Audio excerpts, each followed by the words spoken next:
Hello everybody, today I am driving some fine Japanese machinery and discussing a very British problem at the wheel of a car you're unlikely to see ever again, an unmodified Subaru Impreza.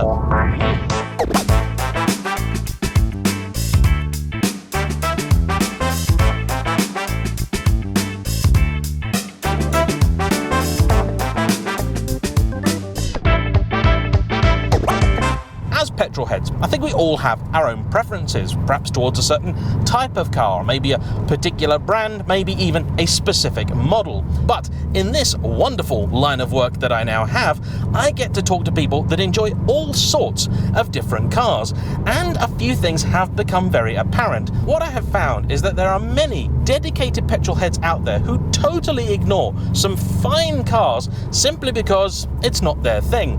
And more often than not, in the UK, this can be down to good old-fashioned badge snobbery. Japanese cars in particular, I think, really suffer from this because you'll tend to find people that either absolutely love them and would have nothing else, or those that really wouldn't be seen dead in something like this. But to me, this is such an incredible and iconic piece of machinery. To ignore it is just foolish. And one of the greatest tragedies is that you know full well many of the people that would turn their nose up at the notion of driving this car would also be the first to tell you just how brilliant Colin McRae was.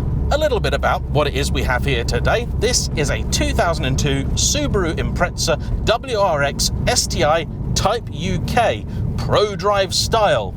That's a bit of a mouthful, isn't it? So what does that mean? Well, it's an Impreza, and I think you mostly know what those are.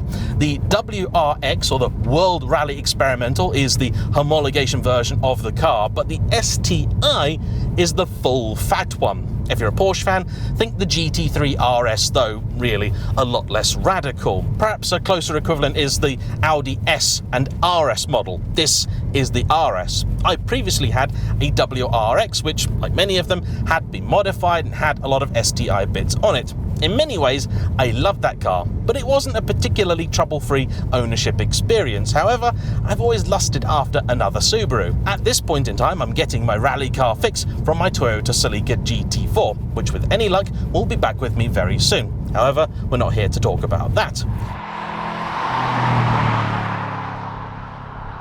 You may think that badging a car sold in the UK as the Type UK seems somewhat superfluous. However, this was significant because this was the first time ever an STI model had actually been sold officially in Great Britain. Though many of them had landed here, they'd all come the grey import route, which is a very popular thing in the 1990s owing to an extremely favourable Japanese yen exchange rate. As this car came from the era of the Japanese Gentleman's Agreement, all of the many varieties of WRX STI all seem to have very, very similar performance numbers. But in brief, what do we have here? Up front, a 2-litre turbocharged flat-4 boxer engine that makes about 265 horsepower. That's connected to Subaru's fabled symmetrical all-wheel drive system, puts power to the ground exclusively through a 6-speed manual gearbox. That's important to note because in Subaru land, the 6-speed is the one to have. The 5-speed is made of glass and broken dreams. In Mitsubishi Evo land, it's the other way around. This car is one of the first of the new age Imprezas. Among Subaru fans, it's called the Bug-Eye, thanks to the way that its headlights look. All the cars that came before this are now referred to as classics.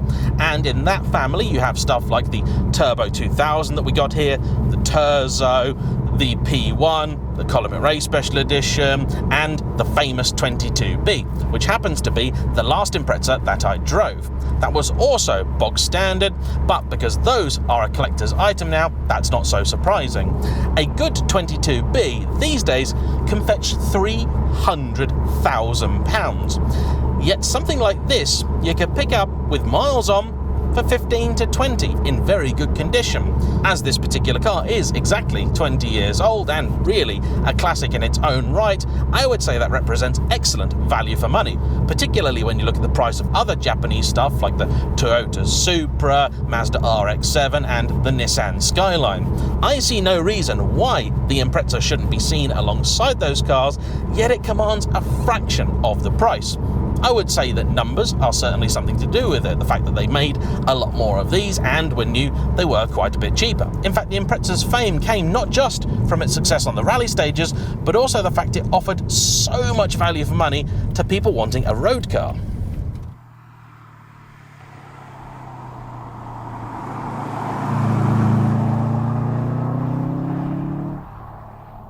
And you know what? As a practical performance car, these are still brilliant. They're sized nicely. You've got room for 4 adults in here, though not 4 particularly big ones. A very generous boot, which to the side of it has a little water tank for the intercooler water spray. That's very cool.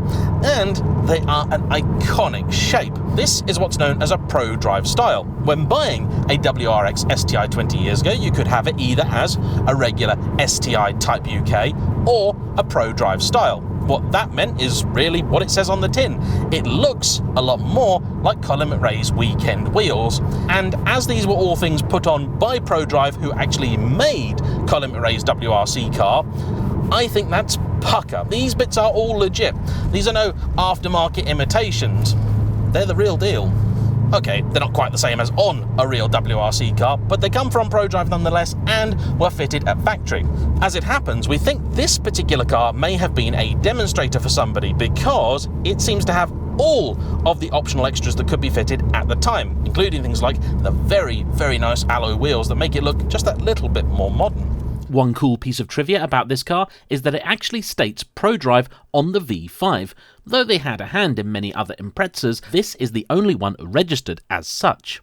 As far as we're aware, the changes made to the Prodrive style car are purely cosmetic. No different suspension, bigger brakes or anything like that, but the STI already had those. This car also, thanks to its standard exhaust, does not sound too raucous, but still retains that iconic Subaru burble.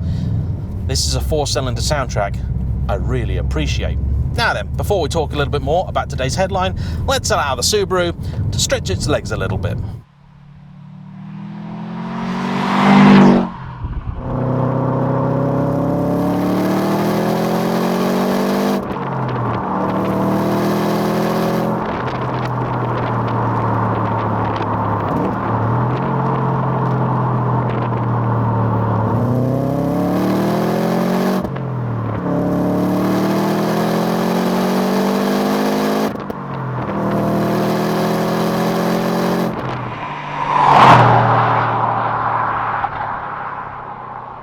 Driving a car like this is a reminder of just how good a standard but well-maintained example of an old-school Japanese performance car really is. So often you see a car like this and it's got a great big turbo on it, is allegedly making much more power than factory, is riding on lowered suspension, has all sorts of questionable mods, and you look at it and think, oh dear. I'm not against modifying cars. In fact, quite the opposite. With the Japanese car, I think it's part and parcel of the ownership experience. However, if you are going to modify a car such as this, you need to do it the right way. And quite honestly, this is already very, very good.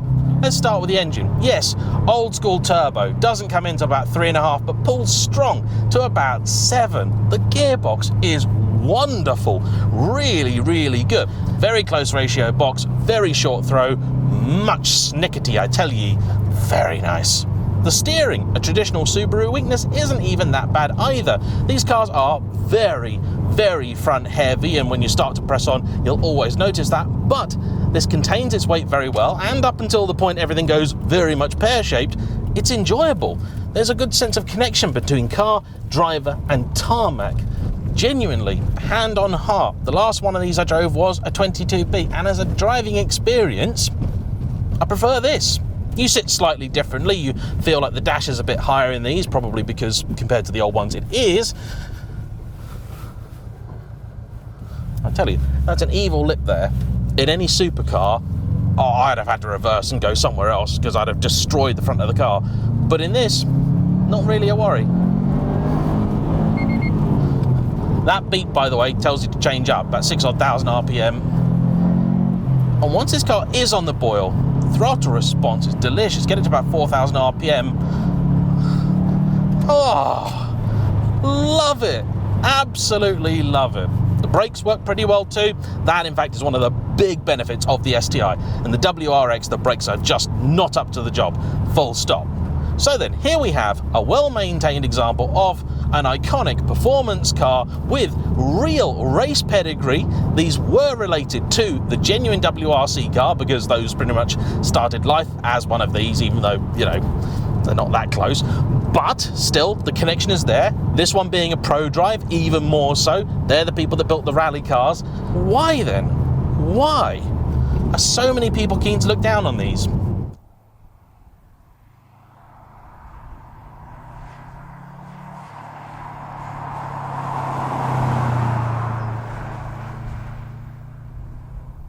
Here's the thing, because of their day, they offered a lot of performance for not a lot of money and were very easily tunable. That always attracts a particular crowd, and it's one that often doesn't have the best reputation. So, way back when, the Subaru was associated with people that had overly loud, obnoxious exhausts, that drove in a somewhat reckless manner, and weren't all that good in terms of improving the image of the car community. This all sounds terribly, terribly judgmental, I know, and something I really do need to point out, that is not a reflection of the vast majority of Subaru owners who now have them because they're people that really appreciate, enjoy, and understand what it is that these cars represent. They are a very, very fine car to drive, although I will confess they're also the car that probably try and dispel the myth of Japanese reliability almost as effectively as a Mazda RX-8. They do like to brake. The Japanese imports, certainly of later cars, tend to be a little bit more durable. It's when they switched to the 2.5 litre for the STI that things went a little bit squiffy, because those never really did work that well. The 2 litre, like in here, is the one you want. Allegedly, the only reason they ever did the 2.5 litre was so these cars could make the power required on American fuel.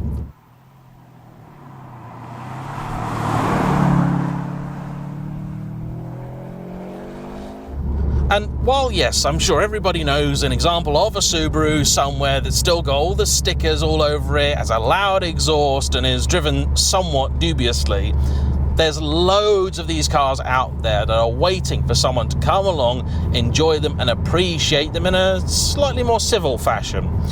And I think we need to start doing that. They're a distinctive and iconic car, let's face it, you know a Subaru when you see one, and that shouldn't always be a bad thing, with a real, genuine link to one of the greatest periods in both Japanese automobile history and rally history too. If you like driving, if that's what you say you're all about, you'd be a fool to ignore these.